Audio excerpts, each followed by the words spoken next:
Akashvani Hassan FM ದ್ವಿತೀಯ PUC ಪರೀಕ್ಷಾ ಸಿದ್ಧತೆ ನೇರ ಫೋನ್ ಇನ್ ಕಾರ್ಯಕ್ರಮ. ವಿಷಯ ರಾಜ್ಯಶಾಸ್ತ್ರ. ಭಾಗವಹಿಸುವ ವಿಷಯ ತಜ್ಞರು ಗಂಡಸಿಯ ಸರ್ಕಾರಿ ಪದವಿ ಪೂರ್ವ ಕಾಲೇಜಿನ ಉಪನ್ಯಾಸಕರಾದ ಶರತ್ ಎಸ್. ಪ್ರಸ್ತುತಿ ಸುಜಾತ ಎಫ್ ತಳವಾರ್. ಕೇಳುಗರೆ, ನಿಮ್ಮೆಲ್ಲರಿಗೂ ನಮಸ್ಕಾರ. ಇವತ್ತಿನ ದ್ವಿತೀಯ ಪಿಯುಸಿ ಪರೀಕ್ಷಾ ಸಿದ್ಧತೆ ನೇರ ಫೋನ್ ಇನ್ ಕಾರ್ಯಕ್ರಮಕ್ಕೆ ಪ್ರೀತಿಯ ಸ್ವಾಗತ. ನಿಮ್ಮೆಲ್ಲರಿಗೂ ಈಗಾಗಲೇ ತಿಳಿದಿರುವಂತೆ ಇವತ್ತಿನ ಕಾರ್ಯಕ್ರಮದಲ್ಲಿ ನಾವು ರಾಜ್ಯಶಾಸ್ತ್ರ ವಿಷಯಕ್ಕೆ ಸಂಬಂಧಪಟ್ಟ ಹಾಗೆ ಚರ್ಚೆ ಮಾಡ್ತಾ ಇದ್ದೀವಿ. ರಾಜ್ಯಶಾಸ್ತ್ರ ವಿಷಯಕ್ಕೆ ಸಂಬಂಧಪಟ್ಟಂಗೆ ನಿಮಗೆ ಅಂದ್ರೆ ಪೋಷಕರಿಗಿರಬಹುದು ಅಥವಾ ಮಕ್ಕಳ ಪರವಾಗಿ ಪೋಷಕರು ಕೂಡ ಪ್ರಶ್ನೆಗಳನ್ನು ಕೇಳಬಹುದು. ಹಾಗೆ ಮಕ್ಕಳು ಕೂಡ ಅವ್ರಿಗೆ ಪ್ರಶ್ನೆಗಳಿದ್ರೆ, ಅನುಮಾನಗಳಿದ್ರೆ ಕರೆ ಮಾಡಿ ಅನುಮಾನಗಳಿಗೆ, ಪ್ರಶ್ನೆಗಳಿಗೆ ಉತ್ತರಗಳನ್ನು ಪಡ್ಕೊಳ್ಬಹುದು ಅಂತ ಹೇಳ್ತಾ ಇವತ್ತಿನ ನಮ್ಮ ಕಾರ್ಯಕ್ರಮದಲ್ಲಿ ರಾಜ್ಯಶಾಸ್ತ್ರ ವಿಷಯಕ್ಕೆ ಸಂಬಂಧಪಟ್ಟ ಹಾಗೆ ನಿಮ್ಗೆ ಮಾಹಿತಿ ಮಾಡಿಕೊಡ್ಲಿಕ್ಕೆ ನಮ್ಮ ಸ್ಟುಡಿಯೋಗೆ ಬಂದಿದ್ದಾರೆ ಶರತ್ ಎಸ್ ಅವರು. ಇವರು ಸರ್ಕಾರಿ ಪದವಿ ಪೂರ್ವ ಕಾಲೇಜು ಗಂಡಸಿ ಇಲ್ಲಿ ಉಪನ್ಯಾಸಕರಾಗಿ ಕೆಲಸ ಮಾಡ್ತಿದ್ದಾರೆ. ಸರ್ ನಮಸ್ಕಾರ. ನಮಸ್ತೆ ಮೇಡಮ್. ಕಾರ್ಯಕ್ರಮಕ್ಕೆ ಸ್ವಾಗತ. ನಿಮ್ಗೆ ಧನ್ಯವಾದಗಳು. ಮಾಹಿತಿ ಏನಪ್ಪಾ ಅಂದ್ರೆ ದ್ವಿತೀಯ ಪಿಯುಸಿ ಪರೀಕ್ಷಾ ಸಿದ್ಧತೆಯ ಎಲ್ಲ ಕಾರ್ಯಕ್ರಮಗಳು ಕೂಡ ಯೂಟ್ಯೂಬ್ ಲಿಂಕ್ ಅಲ್ಲಿ ಅವೈಲೇಬಲ್ ಇದೆ. ಅಲ್ಲಿ ಕೂಡ ಮಕ್ಕಳು ಕೇಳಿ ಕಾರ್ಯಕ್ರಮದ ಸದುಪಯೋಗನ ಪಡೆದುಕೊಳ್ಬಹುದು. AIR ಹಾಸನ್ 102.2 ಈ ಲಿಂಕಲ್ಲಿ ನಿಮಗೆ ಕಾರ್ಯಕ್ರಮಗಳು ಸಿಗುತ್ತೆ. ಅದನ್ನು ಕೂಡ ಕೇಳಿ ಉಪಯೋಗ ಪಡೆದುಕೊಳ್ಬಹುದು ಅಂತ ಹೇಳ್ತಾ, ಸರಿ ಈಗ ನಾವು ಪ್ರಶ್ನೆ ಪತ್ರಿಕೆಯ ಅಂದ್ರೆ ಈ ವರ್ಷದಲ್ಲಿ ಸ್ವಲ್ಪ ಚಾಯ್ಸಸ್ ಎಲ್ಲ ಜಾಸ್ತಿ ಆಗಿದೆ ಅಂತ ಹೇಳ್ತಾ ಇದ್ರಿ. ಪ್ರಶ್ನೆ ಪತ್ರಿಕೆಯನ್ನ ನೋಡ್ಬಿಟ್ಟು ಮತ್ತೆ ಆಮೇಲೆ ಉಳಿದ ವಿಷಯವನ್ನ ಚರ್ಚೆ ಮಾಡೋಣ. ಧನ್ಯವಾದಗಳು ಸುಜಾತಾರವರೇ. ನೆಚ್ಚಿನ PUC ವಿದ್ಯಾರ್ಥಿಗಳೇ, ಪೋಷಕರೇ ಹಾಗೂ ಆಕಾಶವಾಣಿಯ ಶ್ರೋತೃವರ್ಗವೇ, ಎಲ್ಲರಿಗೂ ನನ್ನ ನಮಸ್ಕಾರಗಳು. ನಿಮಗೆಲ್ಲ ತಿಳಿದಿರೋ ಹಾಗೆ ನಾವು ಕೊರೋನೋತ್ತರ ಕಾಲಘಟ್ಟದಲ್ಲಿ ನಡೆಯುತ್ತಿರುವ ಮೊದಲ ಪೂರ್ಣ ಪ್ರಮಾಣದ ದ್ವಿತೀಯ PUC ಪರೀಕ್ಷೆಗಳನ್ನು ಇನ್ನೇನು ಕೆಲವೇ ದಿನಗಳಲ್ಲಿ ಎದುರಿಸ್ತಾ ಇದ್ದೇವೆ. ಸ್ನೇಹಿತರೆ, ಒಬ್ಬ ವಿದ್ಯಾರ್ಥಿ ಒಂದು ಪಠ್ಯಕ್ರಮವನ್ನು ಅಥವಾ ಒಂದು ವಿಷಯವನ್ನು ನನಗೆ ತಿಳಿದ ಹಾಗೆ 2 ದೃಷ್ಟಿಕೋನಗಳಿಂದ ಅಭ್ಯಾಸ ಮಾಡ್ಬೋದು. ಮೊದಲನೆಯದು ಜ್ಞಾನಾರ್ಜನೆ ಅಥವಾ ಜ್ಞಾನ ಸಂಪಾದನೆಯ ದೃಷ್ಟಿಕೋನ. ಎರಡನೇದು ಪರೀಕ್ಷಾ ದೃಷ್ಟಿಕೋನ. ಮೊದಲನೆಯ ದೃಷ್ಟಿಕೋನ ಸರಿಸುಮಾರು ಶಾಲೆಗಳು ಅಥವಾ ಕಾಲೇಜು ತರಗತಿಗಳು ಪ್ರಾರಂಭ ಆಗುವ ದಿನದಿಂದಲೇ ಆರಂಭಗೊಂಡು ಅದೊಂಥರ ನಿರಂತರವಾಗಿ ನಡೆಯುವಂಥ ಪ್ರಕ್ರಿಯೆ ಆಗಿರುತ್ತೆ. ಎರಡನೇ ದೃಷ್ಟಿಕೋನಕ್ಕೆ ಬಂದರೆ ಅದು ಪರೀಕ್ಷಾ ದಿನಗಳು ಹತ್ತಿರವಾದಂತೆ ಆರಂಭಗೊಳ್ತವೆ. ನಾವೀಗ ಆಲ್ಮೋಸ್ಟ್ ಎರಡನೇ ದೃಷ್ಟಿಕೋನದ ಹೊಸ್ತಿಲಿನಲ್ಲಿ ನಾವು ಬಂದು ಇವತ್ತು ನಿಂತಿದ್ದೇವೆ. ಇದಲ್ಲದೆ ನಾವು ಅನುಸರಿಸ್ತಾ ಇರುವಂಥ ಪರೀಕ್ಷಾ ವಿಧಾನಗಳು ಕೂಡ ಪರೀಕ್ಷಾ ತಯಾರಿಗೆ ಹೆಚ್ಚಿನ ಒತ್ತನ್ನು ನೀಡ್ತವೆ ಅನ್ನೋದು ನಮಗೆಲ್ಲ ತಿಳಿದಿರುವಂಥ ವಿಚಾರ. ಹೀಗಾಗಿ ಯಾವುದೇ ಪರೀಕ್ಷೆ ಇರಲಿ, ಅದಕ್ಕೆ ಸರಿಯಾದ ಸಿದ್ಧತೆ ಮತ್ತು ತಯಾರಿ ಅತ್ಯವಶ್ಯಕ ಎನ್ನುವುದು ನನ್ನ ಭಾವನೆ. ಈ ನಿಟ್ಟಿನಲ್ಲಿ ಒಬ್ಬ ಪರೀಕ್ಷಾರ್ಥಿಗೆ ಅಥವಾ ಒಂದು ಪರೀಕ್ಷೆಗೆ ತಯಾರಾಗ್ತಿರೋ ಒಬ್ಬ ವ್ಯಕ್ತಿಗೆ 2 ಪ್ರಧಾನ ಅಂಶಗಳು ಅವನಿಗೆ ಅದರ ಬಗ್ಗೆ ತಿಳುವಳಿಕೆ ಇರಲೇಬೇಕಾಗುತ್ತೆ. ಅದರಲ್ಲಿ ಮೊದಲನೆಯದು ಪಠ್ಯಕ್ರಮ, ಎರಡನೇದು ಪ್ರಶ್ನೆ ಪತ್ರಿಕೆಯ ವಿನ್ಯಾಸ. ಸೊ ಈಗ ಮೊದಲನೇದು ಪಠ್ಯಕ್ರಮದಿಂದ ಶುರು ಮಾಡೋಣ. ಆ ರಾಜ್ಯಶಾಸ್ತ್ರಕ್ಕೆ ಏನು ಪ್ರಿಸ್ಕ್ರೈಬ್ಡ್ ಪಠ್ಯಕ್ರಮ ಇದೆ, ಆ ಪಠ್ಯಕ್ರಮದಲ್ಲಿ ಈ 2022ನೇ ವಾರ್ಷಿಕ ಪರೀಕ್ಷೆಗಳಿಗೆ ಯಾವುದೇ ಬದಲಾವಣೆಯನ್ನು ನಮ್ಮ ಇಲಾಖೆ ಮಾಡಿಲ್ಲ. ಅದೇ ಪೂರ್ಣ ಪ್ರಮಾಣದ ಪಠ್ಯಕ್ರಮವನ್ನು ಈ ಸತಿ ಅವರು ಉಳಿಸ್ಕೊಂಡಿದ್ದಾರೆ. ಹಾಗಾಗಿ ಇಲ್ಲ ಏನು 9 ಅಧ್ಯಾಯಗಳು ನಿಮಗಿತ್ತು ಮಕ್ಕಳೇ, ಆ 9 ಅಧ್ಯಾಯಗಳನ್ನು ನೀವು ಈ ಸತಿ ಅಧ್ಯಯನ ಮಾಡಬೇಕಾಗತ್ತೆ. ಅಥವಾ 9 ಅಧ್ಯಯನಗಳಿಂದ ನಿಮಗೆ ಈ ಸತಿ ಪರೀಕ್ಷೆಯಲ್ಲಿ ಪ್ರಶ್ನೆಗಳನ್ನು ಕೇಳಲಾಗತ್ತೆ. ಒಂದು ಪಠ್ಯಕ್ರಮ. ಎರಡನೇದು ಪ್ರಶ್ನೆ ಪತ್ರಿಕೆ ವಿನ್ಯಾಸ. ಸೊ ವಿನ್ಯಾಸದಲ್ಲಿ ಯಾವುದೇ ಬದಲಾವಣೆಗಳು ಈಗೇನು ಮತ್ತೆ ಇಲ್ಲ. ಆದರೆ ಆಯ್ಕೆಗಳನ್ನು ಈ ಬಾರಿ ನಿಮಗೆ ಹೆಚ್ಚು ಮಾಡಿಕೊಡ್ಲಾಗಿದೆ. ಯಾಕಂದರೆ ಕೊರೋನಾ ಸಮಯದಲ್ಲಿ ಏನೆಲ್ಲ ಸಮಸ್ಯೆಗಳು ಉಂಟಾಯಿತು. ಹಾಗಾಗಿ ಇದೊಂದು ವಿದ್ಯಾರ್ಥಿ ಸ್ನೇಹಿ ಒಂದು ಪ್ರಶ್ನೆ ಪತ್ರಿಕೆಯನ್ನು ಈ ಬಾರಿ ನಮ್ಮ ಇಲಾಖೆ ಮಾಡಿಕೊಟ್ಟಿದೆ. ಮೊದಲು ಕೂಡ ವಿದ್ಯಾರ್ಥಿ ಸ್ನೇಹಿ ಆಗೇ ಇತ್ತು. ಈ ಬಾರಿ ಇನ್ನು ಹೆಚ್ಚಿನ ಆಯ್ಕೆಗಳನ್ನ ಸ್ಕೋರ್ ಮಾಡ್ಬೋದು ಮೇಡಮ್. ಮತ್ತು ಉತ್ತೀರ್ಣರಾಗುವಂತವ್ರಿಗೂ ಕೂಡ ಒಂದು ತುಂಬಾನೇ ಒಳ್ಳೆ ಸದಾವಕಾಶವನ್ನ ನಮ್ಮ ಇಲಾಖೆ ಈ ಸತಿ ಮಾಡಿಕೊಟ್ಟಿದೆ ಅಂತ ನಾನು ಹೇಳಕ್ ಬಯಸ್ತೀನಿ. ಸೊ ಹಾಗಾದ್ರೆ ಏನು ಬದಲಾವಣೆಗಳನ್ನ ನಾವು ಮುಖ್ಯವಾಗಿ ನೋಡ್ತೀವಿ. ಇವಾಗ ನೋಡಿ, ಪ್ರಶ್ನೆ ಪತ್ರಿಕೆಯಲ್ಲಿ ನಿಮ್ಗೆಲ್ಲ ವಿದ್ಯಾರ್ಥಿಗಳಿಗೆ ಆಲ್ರೆಡಿ ತಿಳಿದಿರೋ ಹಾಗೆ 1 ಅಂಕದ ಪ್ರಶ್ನೆಗಳು 5 ಭಾಗಗಳು ಬರ್ತವೆ. 1 ಅಂಕದ ಪ್ರಶ್ನೆ, 2 ಅಂಕದ ಪ್ರಶ್ನೆ, 5 ಅಂಕದ ಪ್ರಶ್ನೆ, 10 ಅಂಕದ ಪ್ರಶ್ನೆಗಳು ಮತ್ತು ಕೊನೆಯ 5ನೇ ಭಾಗದಲ್ಲಿ ಇಂಟರ್ನಲ್ ಚಾಯ್ಸ್ ಇರುವಂತಹ 2 ಪ್ರಶ್ನೆಗಳನ್ನು ಮಕ್ಕಳಿಗೆ ಕೇಳಲಾಗತ್ತೆ. ಸೊ ಆ ವಿನ್ಯಾಸವನ್ನು ಹಾಗೇ ಉಳಿಸ್ಕೊಂಡಿದ್ದಾರೆ. ಈ ಸತಿ ಯಾವುದೇ ಬದಲಾವಣೆ ಇಲ್ಲ.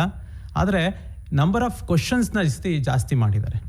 ಮೊದಲು ಹಳೆ ಪ್ರಶ್ನೆ ಪತ್ರಿಕೆಯಲ್ಲಿ 144 ಅಂಕಗಳಿಗೆ ಪ್ರಶ್ನೆ ಪತ್ರಿಕೆಯನ್ನು ಸಿದ್ಧಪಡಿಸ್ತಾ ಇದ್ರು. ಅದರಲ್ಲಿ ವಿದ್ಯಾರ್ಥಿಗಳು 100 ಅಂಕಗಳಿಗೆ ಉತ್ತರಿಸಿದ್ರೆ ಸಾಕಾಗ್ತಿತ್ತು. ನೋಡಿ, ಈ ಬಾರಿ ಸರಿಸುಮಾರು 210 ಅಂಕಗಳಿಗೆ ಪ್ರಶ್ನೆ ಪತ್ರಿಕೆಯನ್ನು ಸಿದ್ಧಪಡಿಸಿದ್ದಾರೆ. ಆಲ್ಮೋಸ್ಟ್ ಅರ್ಧಕ್ಕಿಂತ ಹೆಚ್ಚು. ಆದ್ರೆ ವಿದ್ಯಾರ್ಥಿಗಳು ಗಮನ ಇಡಿ, ನೀವು ಇಲ್ಲಿ ಉತ್ತರಿಸಬೇಕಾಗಿರೋದು ಕೇವಲ 100 ಅಂಕಗಳಿಗೆ ಮಾತ್ರ. 210ಕ್ಕೆ ನಿಮಗೆ ಕ್ವಶನ್ ಪೇಪರ್ ಇರುತ್ತೆ.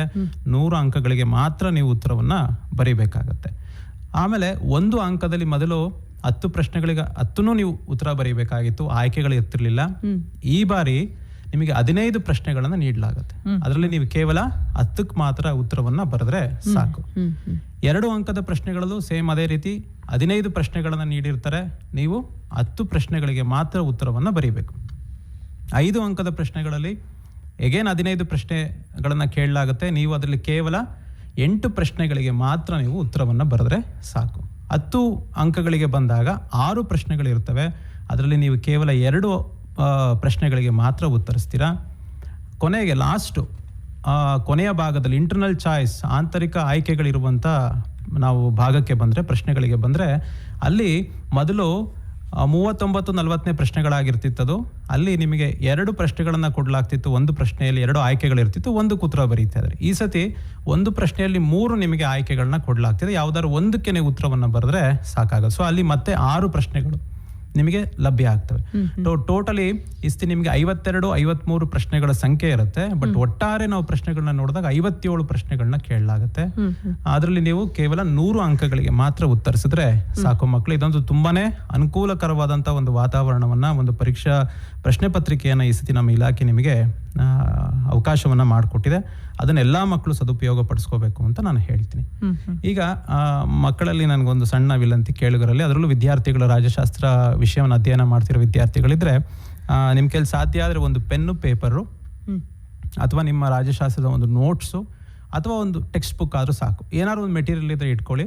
ನಾನೀಗ ಅಧ್ಯಾಯವಾರು ಎಷ್ಟು ಅಂಕಗಳಿಗೆ ಪ್ರಶ್ನೆಗಳನ್ನ ಕೇಳ್ತಾರೆ, ಮತ್ತು ಅದರಲ್ಲಿ ಯಾವುದು ಮೋಸ್ಟ್ ಇಂಪಾರ್ಟೆಂಟ್ ಪ್ರಶ್ನೆಗಳು, ಮತ್ತು ಯಾವ ಟಾಪಿಕ್ ಮೇಲೆ ಯಾವ ರೀತಿಯ ಪ್ರಶ್ನೆಗಳನ್ನ ಬರುತ್ತೆ ಅಂತ ನಾನು ಹೇಳ್ತೀನಿ. ಮುಖ್ಯವಾಗಿ ನಾನಿಲ್ಲಿ 5 ಮತ್ತು 10 ಅಂಕದ ಪ್ರಶ್ನೆಗಳ ಕಡೆ ಕಾನ್ಸಂಟ್ರೇಟ್ ಮಾಡ್ತೀನಿ ಮಕ್ಕಳೇ. ಕಾರಣ 1 ಮತ್ತು 2 ಅಂಕದ ಪ್ರಶ್ನೆಗಳು ತುಂಬಾ ಆಗ್ತವೆ 9 ಚಾಪ್ಟರ್ಲಿ. ಇಲ್ಲಿ ಸಮಯಾವಕಾಶದ ಕೊರತೆ ಇರೋದ್ರಿಂದ ನಾನು ಎಲ್ಲವನ್ನ ಹೇಳಲಿಕ್ಕೆ ಕಷ್ಟ ಆಗುತ್ತೆ.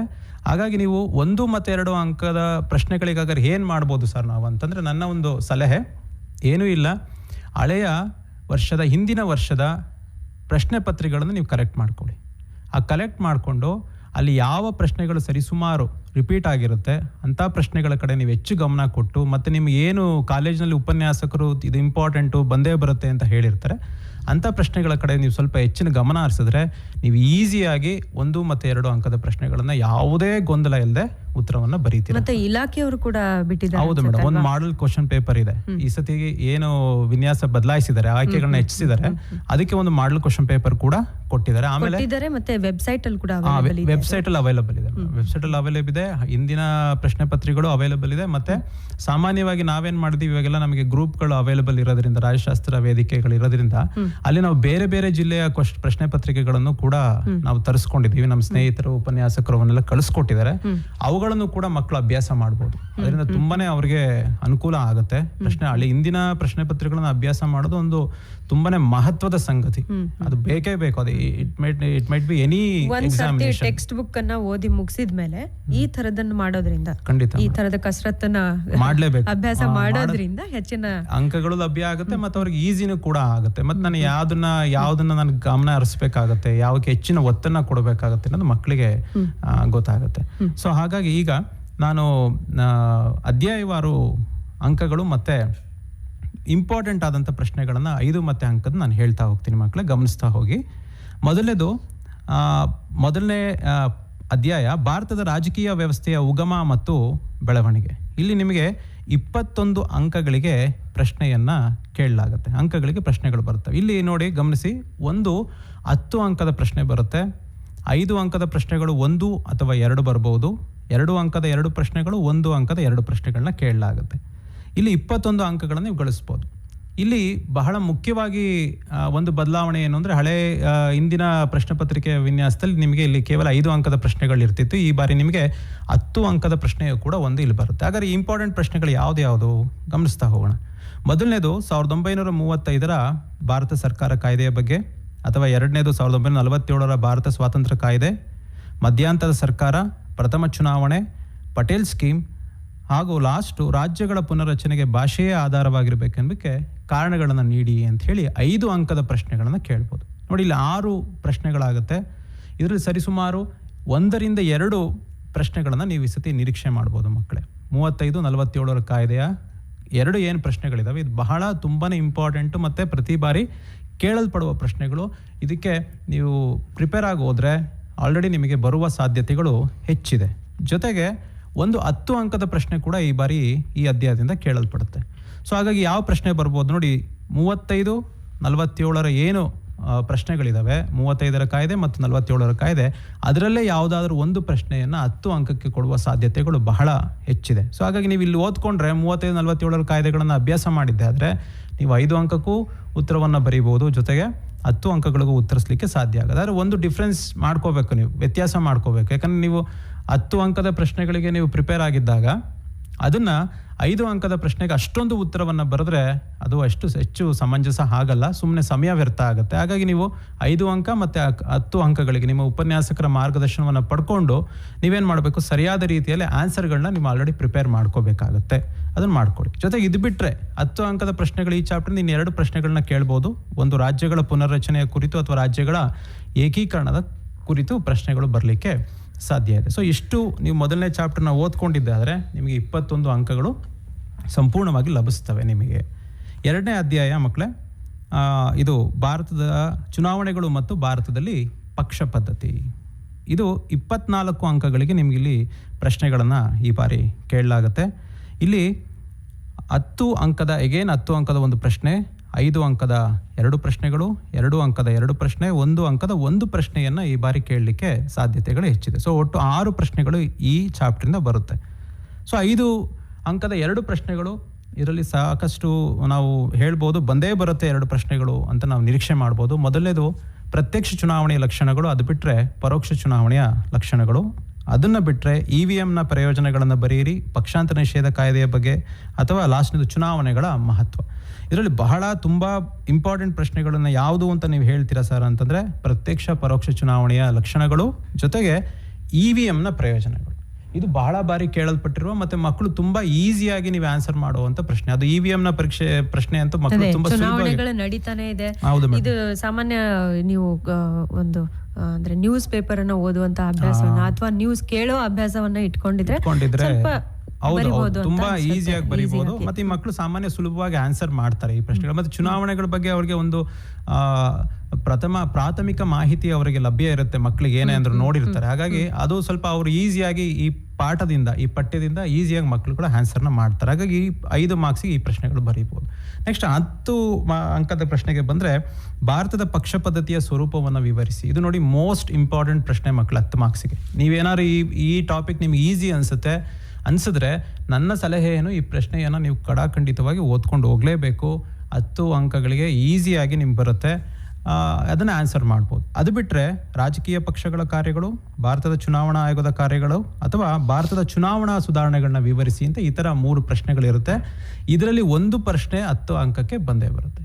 ಈಗ ಇದನ್ನೇ ಹೇಳ್ತಾ ನಾನು ಇವಾಗ ನೋಡಿ ಹೇಳಿದೆ, ಭಾರತದ ಪಕ್ಷ ಪದ್ಧತಿಯ ಸ್ವರೂಪವನ್ನು ವಿವರಿಸಿ ಅನ್ನುವ ಪ್ರಶ್ನೆಗೆ ನೀವು ಹೇಗೆ ಆನ್ಸರ್ ಮಾಡ್ಬೋದು 10 ಅಂಕಕ್ಕಾದರೆ ಹೇಗೆ ಆನ್ಸರ್ ಮಾಡ್ತೀರಾ ಅಂತ, ಅಥವಾ ಒಬ್ಬ ವ್ಯಾಲ್ಯೂಯೇಟರ್ ನಿರೀಕ್ಷೆ ಏನಿರುತ್ತೆ ನೋಡಿ. ಫಸ್ಟ್ 10 ಅಂಕದ ಪ್ರಶ್ನೆಗಳಿಗೆ ಬಂದಾಗ ನೀವು ಫಸ್ಟು ಈ 10 ಅಂಕದ ಪ್ರಶ್ನೆಗಳ ಮೇಲ್ನಲ್ಲಿ ಕೊಟ್ಟಿರ್ತೀರಿ, ಕೆಳಗಿನ ಯಾವುದಾದ್ರೂ 2 ಪ್ರಶ್ನೆಗಳಿಗೆ 30ರಿಂದ 40 ವಾಕ್ಯಗಳಲ್ಲಿ ಉತ್ತರಿಸಿ ಅಂತ. ಸೊ ಆ ವಾಕ್ಯಗಳ ಲಿಮಿಟ್ನ ನೀವು ಸ್ವಲ್ಪ ಅರ್ಥ ಮಾಡ್ಕೋಬೇಕು ಮಕ್ಕಳು. ಅದ್ರ ಪ್ರಕಾರನೇ ಉತ್ತರಿಸಲಿಕ್ಕೆ ಪ್ರಯತ್ನವನ್ನ ಹಾಗಂತ ಎಣಿಸ್ಕೊಂಡು ಕೂರಕ್ಕೂ ಆಗಲ್ಲ. ಕೆಲವರು ಪೇಜ್ ಲೆಕ್ಕದಲ್ಲೂ ಬರೀತಾರೆ, ಬೇಡ. ಅದಕ್ಕೆ ನಾನು ಹೇಳ್ತೀನಿ, ನೀವೇನ್ ಮಾಡಿ ಅಂದ್ರೆ ಸರಿಸುಮಾರು ಟೆಕ್ಸ್ಟ್ ಬುಕ್ ಅಲ್ಲಿ ನಿಮ್ಗೆ ಒಂದು 12ರಿಂದ 13 ಪಾಯಿಂಟ್ಸ್ಗಳನ್ನ ಮೆನ್ಷನ್ ಮಾಡಿರ್ತಾರೆ. ಇವಾಗ ಭಾರತದ ಪಕ್ಷ ಪದ್ಧತಿಯ ಸ್ವರೂಪ ಅಂತ ಬಂದಾಗ ಬಹುಪಕ್ಷ ಪದ್ಧತಿ ಇದೆ, ಅದೊಂದು ಸಂವಿಧಾನೇತರ ಬೆಳವಣಿಗೆ, ಇಲ್ಲಿ ವ್ಯಕ್ತಿ ಆಧಾರಿತ ಪಕ್ಷಗಳು, ಕೋಮುವಾದಿ ಪಕ್ಷಗಳು ನಮ್ಮಲ್ಲಿದೆ, ಸಮ್ಮಿಶ್ರ ಸರ್ಕಾರಗಳ ಶಕೆ ಇದೆ, ಈಗ ಏಕಪಕ್ಷ ಪ್ರಾಬಲ್ಯ, ಈ ತರ ಎಲ್ಲ ಸೇರಿ ಒಂದು 12 ಪಾಯಿಂಟ್ಸ್ಗಳನ್ನ ಕೊಟ್ಟಿದ್ದಾರೆ. ನೀವು ಅದಕ್ಕೆ ಮಿನಿಮಮ್ ಅಂದ್ರು 10 ಪಾಯಿಂಟ್ಸ್ಗಳಿಗೆ ನೀವು ಸರಿಯಾಗಿ ಪ್ರಿಪೇರ್ ಆಗಿ 10 ಪಾಯಿಂಟ್ಸ್ಗಳಿಗೆ ನೀವು ಉತ್ತರವನ್ನು ಬರೀಬೇಕಾಗುತ್ತೆ. 10 ಪಾಯಿಂಟ್ಸ್ನ ಬರೀಬೇಕು,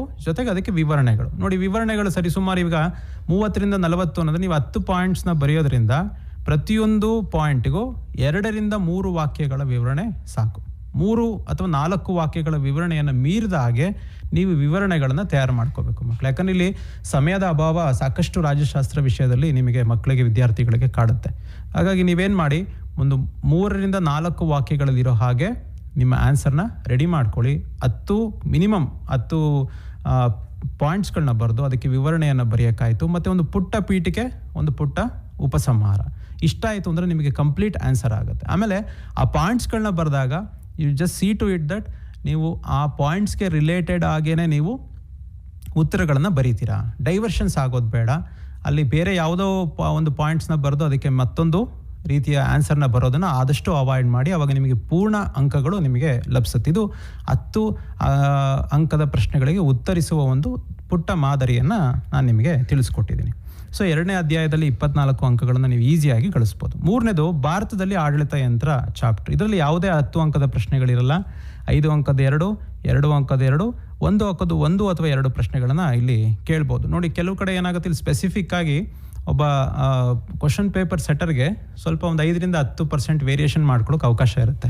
ಸೊ ಹಾಗಾಗಿ ಇಲ್ಲಿ ಅವರು ಪ್ರಶ್ನೆಗಳನ್ನು ಅವರ ತಕ್ಕಾಗೆ ಅವ್ರ ಬ್ಲೂ ಪ್ರಿಂಟ್ ಏನು ರೆಡಿ ಮಾಡ್ಕೋತಾರೆ ಅದಕ್ಕೆ ಅನುಸಾರವಾಗಿ ಸ್ವಲ್ಪ ಹಿಂದೆ ಮುಂದೆ ಮಾಡಿಕೊಂಡು ಪ್ರಶ್ನೆಗಳನ್ನು ಇಲ್ಲಿ ಅವರು ಕೇಳೋದಕ್ಕೆ ಅವಕಾಶ ಇರುತ್ತೆ. ಕೆಲವೊಮ್ಮೆ 2 ಪ್ರಶ್ನೆಗಳು ಬರ್ಬೋದು, 1 ಪ್ರಶ್ನೆಗಳು ಬರ್ಬೋದು. ಆ ವೇರಿಯೇಷನ್ಸ್ ಒಂದು 10% ವೇರಿಯೇಷನ್ಗೆ ಅವಕಾಶ ಇರುತ್ತೆ. ಹಾಗಾಗಿ ಭಾರತದ ಆಡಳಿತ ಯಂತ್ರದಲ್ಲಿ ಬಹಳ ಬಾರಿ ಹೆಚ್ಚು ಕೇಳಲ್ಪಟ್ಟಿರುವ ಪ್ರಶ್ನೆಗಳು ಅಂದರೆ ನಾಗರಿಕ ಸೇವಾ ವರ್ಗದ ಲಕ್ಷಣಗಳನ್ನು ವಿವರಿಸಿ ಜಿಲ್ಲಾಧಿಕಾರಿಯ ಕಾರ್ಯಗಳ ಬಗ್ಗೆ ಬರೆಯುವಂಥದ್ದು, ಮುಖ್ಯ ಕಾರ್ಯದರ್ಶಿ ಅಥವಾ ಸಂಪುಟ ಕಾರ್ಯದರ್ಶಿಯ ಕಾರ್ಯಗಳನ್ನ ಬರೀಲಿಕ್ಕೆ ಕೇಳ್ತಾರೆ, ಅಖಿಲ ಭಾರತ ಸೇವೆಯ ಕುರಿತು ಟಿಪ್ಪಣಿ ಬರೆಯಿರಿ ಅಥವಾ ಕೇಂದ್ರ ಲೋಕ ಸೇವಾ ಆಯೋಗದ ರಚನೆ ಮತ್ತು ಕಾರ್ಯಗಳನ್ನು ಬರೆಯಿರಿ ಅಂತೇಳಿ ಇಲ್ಲಿ 5 ಪ್ರಶ್ನೆಗಳನ್ನು ನಿಮಗೆ ಕೇಳಲಾಗುತ್ತೆ ಮಕ್ಕಳೇ. ಇದರಲ್ಲಿ ಕಡಾಖಂಡಿತವಾಗಿ ಅಥವಾ ನೇರವಾಗಿ 2 ಪ್ರಶ್ನೆಗಳನ್ನು ಈ ಚಾಪ್ಟರ್ನ ನೀವು ಎಕ್ಸ್ಪೆಕ್ಟ್ ಮಾಡ್ಬೋದು ಮತ್ತು ತುಂಬ ಈಸಿಯಾಗಿ ಕೂಡ ನೀವು ಬರೀಬೋದು. ನೋಡಿ, ಇಲ್ಲಿ 5 ಮಾರ್ಕ್ಸಿಗೆ ಬಂದಾಗ ನಾಗರಿಕ ಸೇವಾ ವರ್ಗದ ಲಕ್ಷಣಗಳನ್ನು ನೀವು ಗಮನಿಸ್ಬೋದು.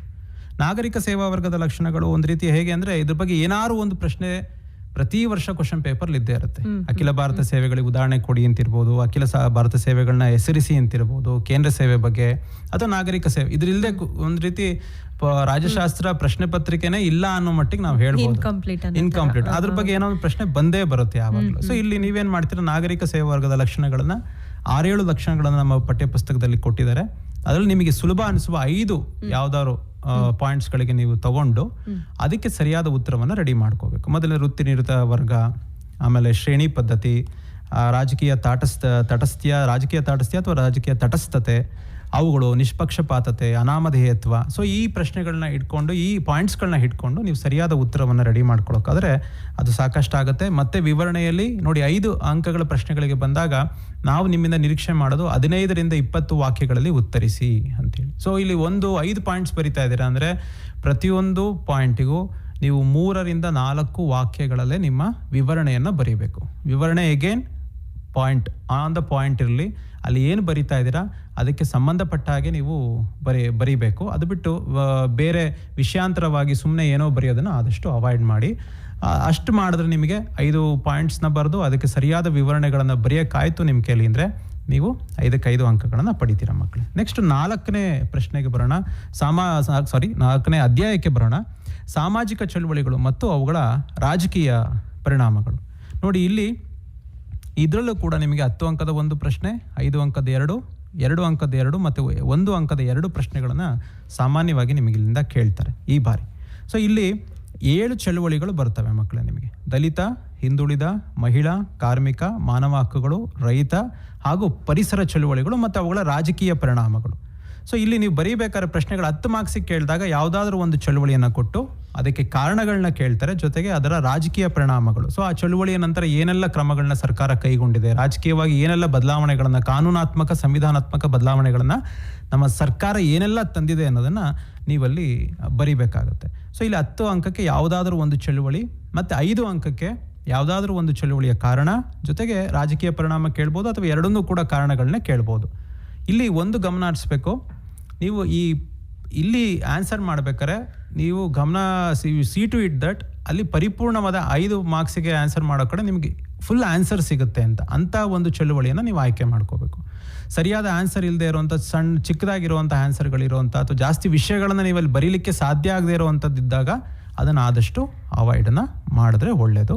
ಸೊ ಹಾಗಾಗಿ ನಿಮಗಿಲ್ಲಿ 4ನೇ ಚಾಪ್ಟ್ರಿಂದ ಒಂದು 10 ಅಂಕದ ಪ್ರಶ್ನೆ ಯಾವ್ದಾದ್ರು ಎರಡನ್ನೂ ಸೇರಿಸಿ, ಕಾರಣಗಳು ರಾಜಕೀಯ ಪರಿಣಾಮಗಳನ್ನ ಸೇರಿಸಿ ಕೇಳ್ತಾರೆ. ಇದರಲ್ಲಿ ಯಾವ್ದು ಇಂಪಾರ್ಟೆಂಟ್ ಸರ್? 7 ಚಳುವಳಿಗಳನ್ನು ನನಗೆ ಓದಕ್ಕೆ ಕಷ್ಟ ಆಗುತ್ತೆ, ಏನ್ ಮಾಡ್ಲಿ ನಾನು, ಅಷ್ಟೊಂದು ನನಗೆ ಹೇಗೆ ಜ್ಞಾಪಕ ಇಟ್ಕೊಳ್ಳಿ ಮಕ್ಕಳು ಸಾಮಾನ್ಯವಾಗಿ ಹೇಳಿ. ನೋಡಿ ಇಲ್ಲಿ ಅದಕ್ಕೆ again you should go back to ಇಂದಿನ ವರ್ಷದ ಪ್ರಶ್ನೆ ಪತ್ರಿಕೆಗಳನ್ನ ನೋಡಿದಾಗ ಮುಖ್ಯವಾಗಿ ದಲಿತ, ಹಿಂದುಳಿದ, ಮಹಿಳಾ, ರೈತ ಮತ್ತು ಪರಿಸರ ಚಳುವಳಿಗಳು ಪ್ರಶ್ನೆಗಳ ಬಗ್ಗೆ ಬರ್ತವೆ. ನಾವು ಸಾಮಾನ್ಯವಾಗಿ ಎಲ್ಲ ಇಲ್ಲಿ ರೈತರ ಕುಟುಂಬಗಳಿಂದ ಬಂದಿರೋರು, ರೈತರ ಬಗ್ಗೆ ತಿಳುವಳಿಕೆ ಇರೋದು, ರೈತರ ಚಳುವಳಿಗೆ ಕಾರಣಗಳನ್ನ, ಸಮಸ್ಯೆಗಳನ್ನ ನಾವು ಈಸಿಯಾಗಿ ಬರೀಬಹುದು. ಪರಿಸರ ಚಳುವಳಿಗೆ ಬಗ್ಗೆ ಸಾಕಷ್ಟು ನಮಗೆ ತಿಳುವಳಿಕೆಗಳು ಇರುತ್ತೆ, ಬೇರೆ ವಿಷಯಗಳಲ್ಲೂ ನಾವು ಇದನ್ನ ಅಧ್ಯಯನ ಮಾಡಿರ್ತೀವಿ. ಇವಾಗ ನೋಡಿ, ಈ ಕೆಲವು ವಿಚಾರಗಳು ನನಗೆ ಅನಿಸೋ ಹಾಗೆ ನಿಮಗೆ ಸೋಷಿಯಾಲಜಿಲ್ ಕೆಲವನ್ನು ಓದಿರ್ತಾರೆ ಚಳುವಳಿಗಳ ಬಗ್ಗೆ, ಮತ್ತೆ ಹೈಸ್ಕೂಲ್ನಲ್ಲೂ ಒಂದು ಪ್ರಾಥಮಿಕ ಮಾಹಿತಿ ಮಕ್ಕಳಿಗೆ ಇರುತ್ತೆ. ಅದನ್ನೇ ಇಟ್ಕೊಂಡು ನೀವೇನಾಗುತ್ತೆ ಆನ್ಸರ್ಗಳನ್ನ ಬರಿಬೋದು, ಮತ್ತೆ ಆ ವಿಷಯವನ್ನ ಗ್ರಹಿಸ್ಲಿಕ್ಕೆ ಮತ್ತೆ ಬರೆಯೋದು ಆನ್ಸರ್ ರೈಟಿಂಗ್ ನಿಮಗೆ ಸಾಕಷ್ಟು ಸುಲಭ ಆಗುತ್ತೆ ಅನ್ನೋದು ನನ್ನ ಭಾವನೆ. ಮತ್ತೆ ಮಹಿಳಾ ಚಳುವಳಿಗಳು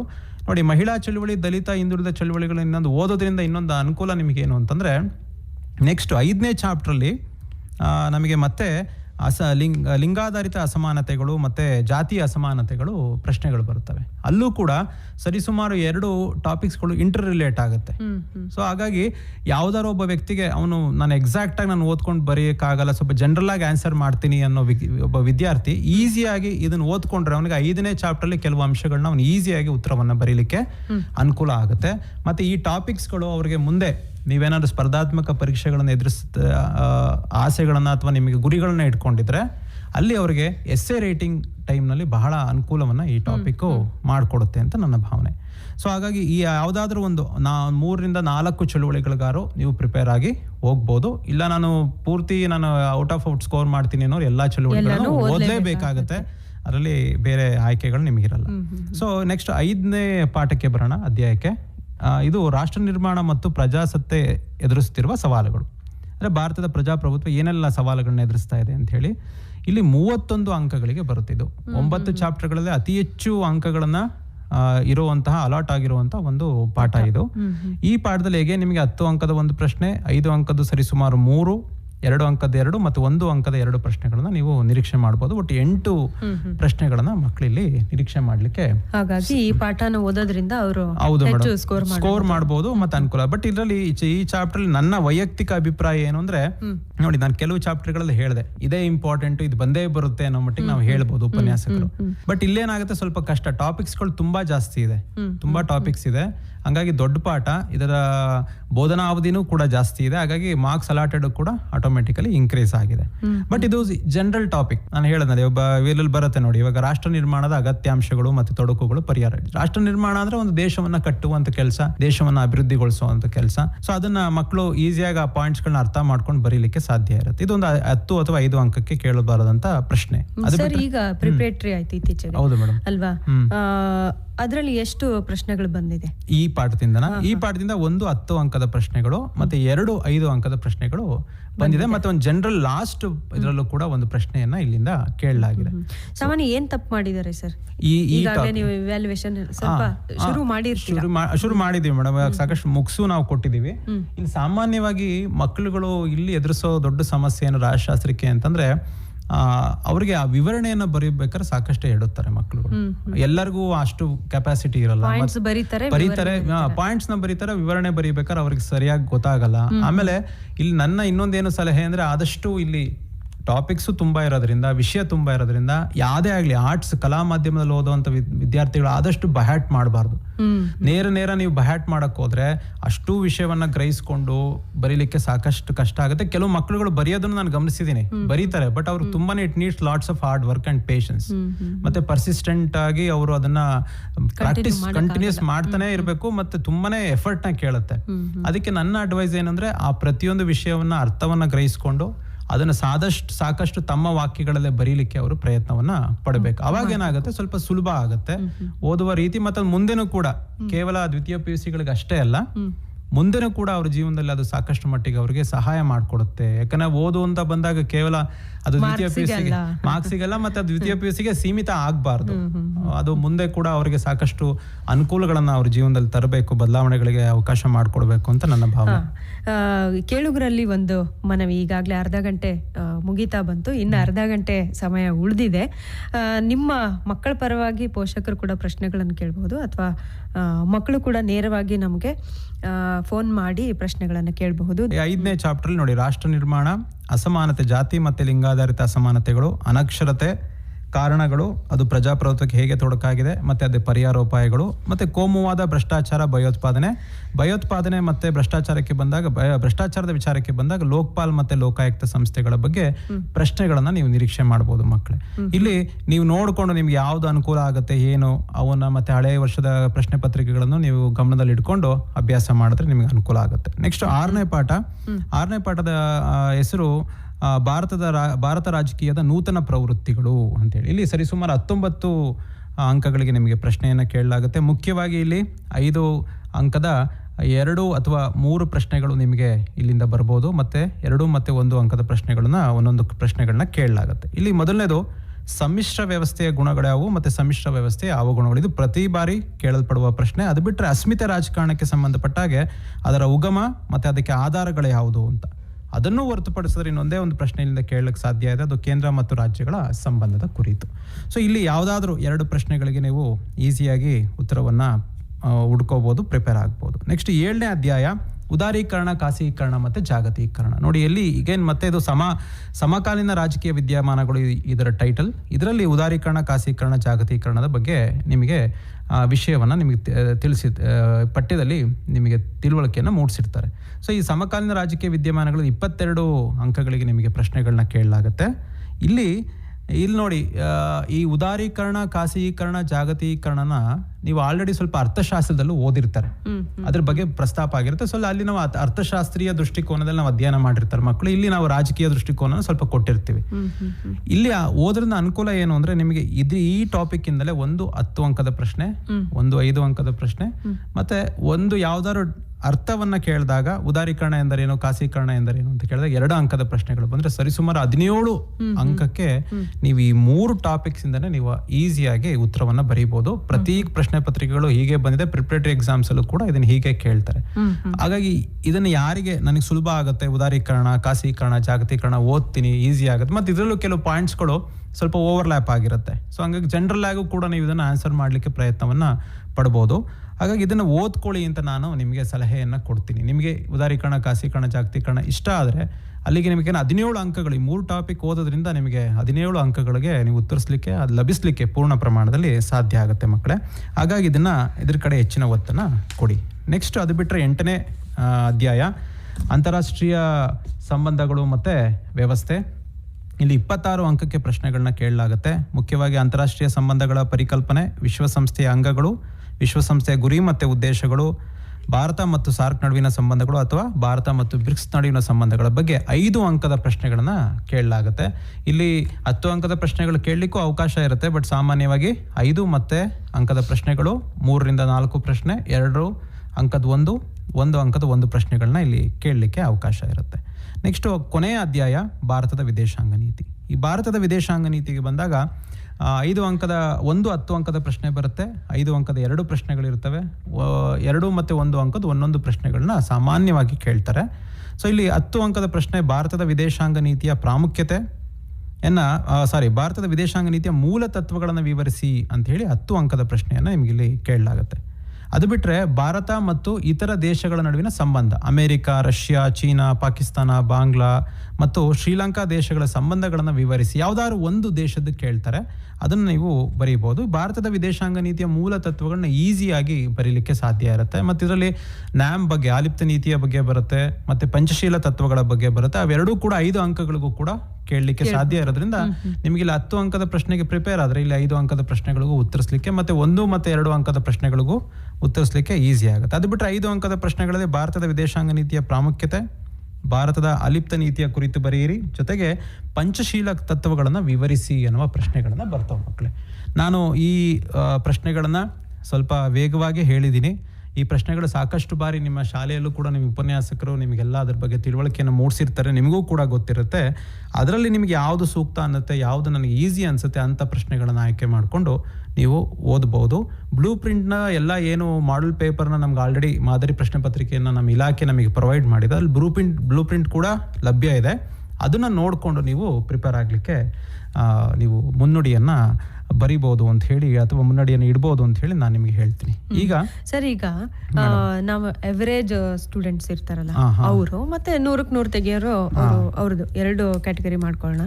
ಈಗಾಗಲೇ ಅಂದ್ರೆ ಈಗ ಟೈಮ್ ಟೇಬಲ್ ಕೂಡ ಬಂದಿರೋದ್ರಿಂದ ಇನ್ನು 1 ತಿಂಗಳು ಟೈಮ್ ಸಿಗ್ಬೋದು ಅಂತ ಅನ್ಸುತ್ತೆ. ಅಪ್ರಾಕ್ಸಿಮೇಟ್ ಸಿಗುತ್ತೆ ಮೇಡಮ್. ಹೌದು, ಈಗಿಂದ ಶುರು ಮಾಡೋರು ಹೇಗೆ? ಆಯ್ತು. ಇವಾಗ ನಾನು ಕೆಲವು ವಿದ್ಯಾರ್ಥಿಗಳು ಇರ್ತಾರೆ, ಅವ್ರಿಗೆ ಅನಿಸ್ತಾ ಇರುತ್ತೆ ನೋಡಿ ನಾವು ಇದು ನಮ್ಮ ಏನು ಪ್ರಿಪ್ರೇಟರಿ ಎಕ್ಸಾಮ್ಸ್ ನಾನು ಚೆನ್ನಾಗಿ ಮಾಡೋಕ್ಕಾಗಲಿಲ್ಲ, ಅಥವಾ ನಾನು ಅದರಲ್ಲಿ ಪಾಸೇ ಆಗಿಲ್ಲ, ನನಗೆ ಸಮಸ್ಯೆಗಳಿತ್ತು, ನಾನು ಕಾಲೇಜುಗಳಿಗೆ ನಾನು ಸರಿಯಾಗಿ ಹಾಜರಾಗಲಿಕ್ಕೆ ಆಗಲಿಲ್ಲ ಅಂತ ವಿದ್ಯಾರ್ಥಿಗಳು ನಾನು ಹೇಳೋದು, ಮಕ್ಕಳೇ ಇದೊಂದೇ ಎಕ್ಸಾಮ್ಗೆ ಅಂತಲ್ಲ, ಎಲ್ಲ ಎಕ್ಸಾಮ್ಗಾದ್ರೂ ಪರವಾಗಿಲ್ಲ, ಫಸ್ಟ್ ನೀವು ಕಮ್ಮಿ ಅಂದರೆ ಒಂದು 5 ಹಿಂದಿನ ವರ್ಷದ ಪ್ರಶ್ನೆ ಪತ್ರಿಕೆಗಳನ್ನು ನೀವು ಇಟ್ಕೋಬೇಕು ನಿಮ್ಮ ಕೈನಲ್ಲಿ. ಮಿನಿಮಮ್ 5 ಪ್ರಶ್ನೆ ಪತ್ರಿಕೆಗಳು, ಅದರಲ್ಲಿ ವಾರ್ಷಿಕನೂ ಇರ್ಬೋದು, ಪೂರಕ ಪರೀಕ್ಷೆಗಳಾದ್ರೂ ಪರವಾಗಿಲ್ಲ, 5 ಪ್ರಶ್ನೆ ಪತ್ರಿಕೆಗಳನ್ನ ಇಟ್ಕೊಳ್ಳಿ.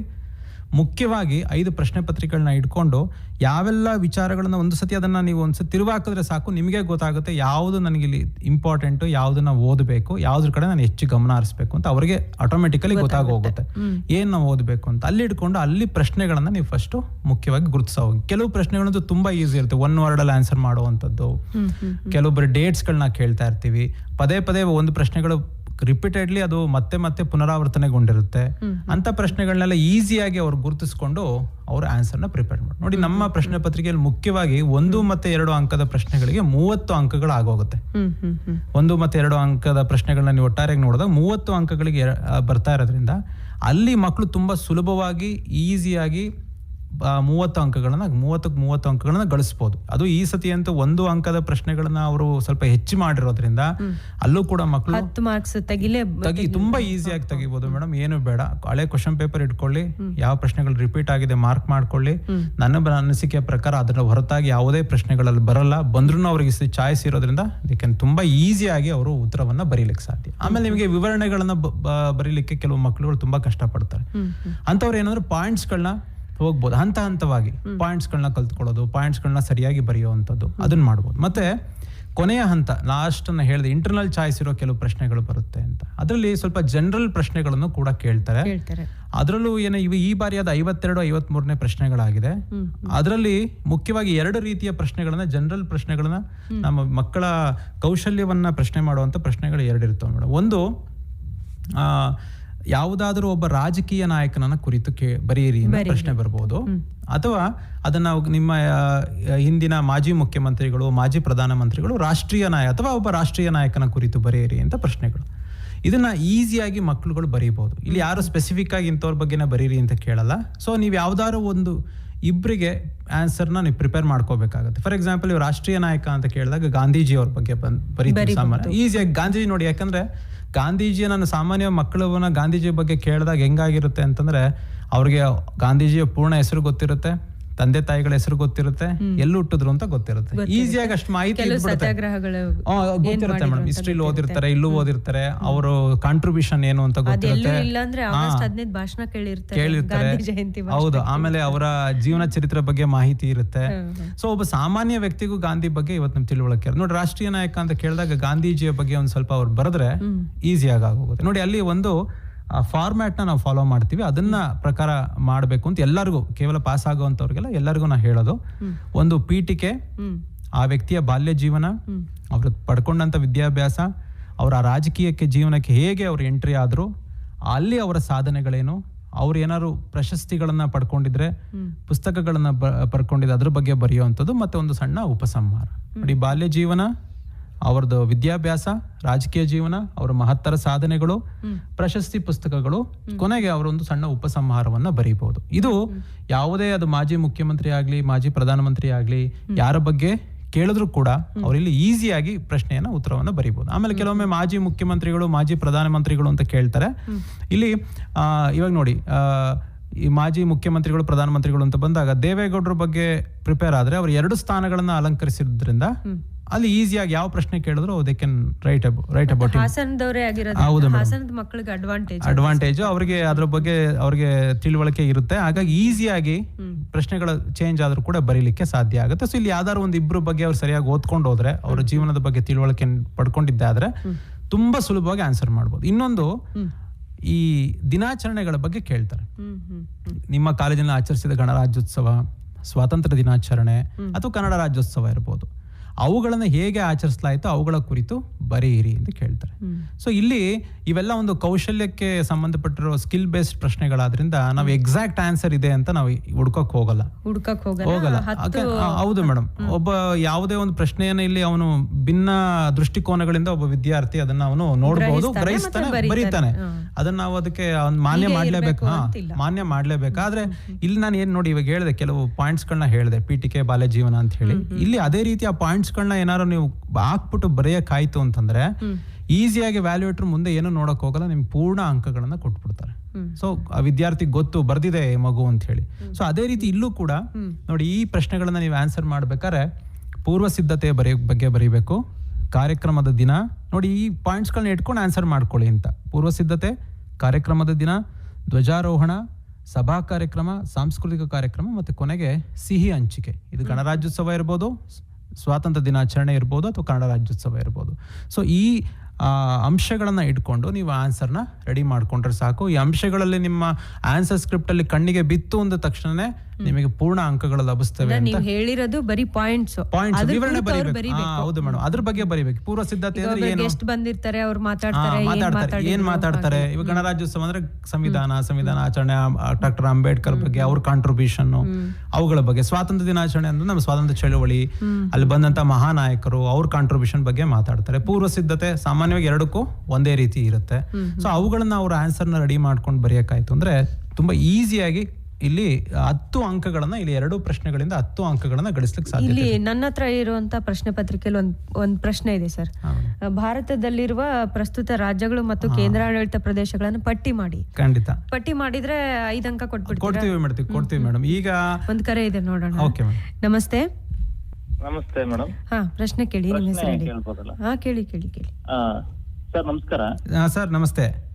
ಸರ್, ಒಂದು ನಾನು ಪೇರೆಂಟ್ ಮಾತಾಡೋದು. ಒಂದು ಹಳೆ ಪ್ರಶ್ನೆ ಪತ್ರಿಕೆಯಲ್ಲಿ ಸರ್, ಅಸಮಾನತೆ ಪ್ರಜಾಪ್ರಭುತ್ವಕ್ಕೆ ಒಂದು ತೊಡಕು ಹೇಗೆ ಚರ್ಚಿಸಿ, ಈ ತರ ಒಂದು ಪ್ರಶ್ನೆ ಇದೆ. ಹೌದು ಸರ್. ಇದು ಹೇಗೆ ಮಕ್ಕಳು ಜನರಲ್ ಆಗಿ ಅವರ ಇದನ್ನ ಬಳಸಬಹುದಾ? ಅಂದ್ರೆ ಗೊತ್ತಾಯ್ತು ಸರ್ ನಿಮ್ಮ ಪ್ರಶ್ನೆ. ಸಾಮಾನ್ಯ ಹೊರಗಿನ ತಿಳುವಳಿಕೆನ ಇದರಲ್ಲಿ ಬಳಸಬಹುದಾ? ಖಂಡಿತ ಸರ್, ಬರಿಬೇಕು. ಖಂಡಿತ ಸರ್. ಅವರು ಹೊರಗಿನ ತಿಳುವಳಿಕೆ ಮೂಲಕನೂ ಬರೀಬಹುದು. ಇಲ್ಲಿ ನೋಡಿ, ನಮ್ಮ ಸಿಲೆಬಸ್ ನಲ್ಲಿ ಇದ್ರ ಬಗ್ಗೆ ಅಸಮಾನತೆಯನ್ನ ಮತ್ತೆ ಅವರು ಭಾಗ ಮಾಡಿದ್ದಾರೆ. ಜಾತಿ ಆಧಾರಿತ ಅಸಮಾನತೆ ಮತ್ತು ಲಿಂಗಾಧಾರಿತ ಅಸಮಾನತೆಗಳು ಅಂತ. ಸೊ ಅವುಗಳನ್ನ ಮಕ್ಕಳು ಓದಿದ್ದಾಗ ಅಲ್ಲಿ ಕೊಟ್ಟಿರುವಂಥ ಜಾತಿ ಆಧಾರಿತ ಅಸಮಾನತೆಗಳು ಹೇಗೆ ಬಂತು, ಜಾತಿ ಆಧಾರಿತ ಅಸಮಾನತೆ ಹೇಗೆ ತೊಡಕಾಗಿದೆ ನಮ್ಮಲ್ಲಿ, ಹೇಗೆ ಅದು ನಾವು ಏಕತೆಯನ್ನು ಸಾಧಿಸಲಿಕ್ಕೆ ತೊಡಕಾಗಿದೆ, ಹೇಗೆ ಜಾತಿಯ ಕಾರಣದಿಂದಾಗಿ ಕೆಲವು ವರ್ಗಗಳು ಹಿಂದೆ ಉಳ್ಕೊಂಡಿದ್ದಾವೆ, ಅಥವಾ ಜಾತಿಯ ಕಾರಣಗಳಿಂದಾಗಿ ಅವ್ರು ಹೇಗೆ ಮೇಲಕ್ಕೆ ಬರ್ಲಿಕ್ಕೆ ಸಾಧ್ಯ ಆಗ್ತಿಲ್ಲ, ಅದು ಹೇಗೆ ಪ್ರಜಾಪ್ರಭುತ್ವಕ್ಕೆ ಅದು ನಮಗೆ ಎಲ್ಲರನ್ನ ಒಳಗೊಳ್ಬೇಕಲ್ಲ. ಪ್ರಜಾಪ್ರಭುತ್ವದ ಯಶಸ್ವಿ ಆಗಬೇಕು ಅಂದ್ರೆ ಎಲ್ಲರೂ ಒಳಗೊಳ್ಬೇಕು, ಅವರೆಲ್ಲರೂ ಪಾರ್ಟಿಸಿಪೇಟ್ ಮಾಡಬೇಕು. ಸೊ ಹಾಗಾಗಿ ಅದರಿಂದ ಹೇಗೆ ಹೊರ ಉಳಿದಿದ್ದಾರೆ ಅನ್ನೋದನ್ನ ಅಂಶಗಳನ್ನು ಕೂಡ ಅವರು ಬರೀಬಹುದು.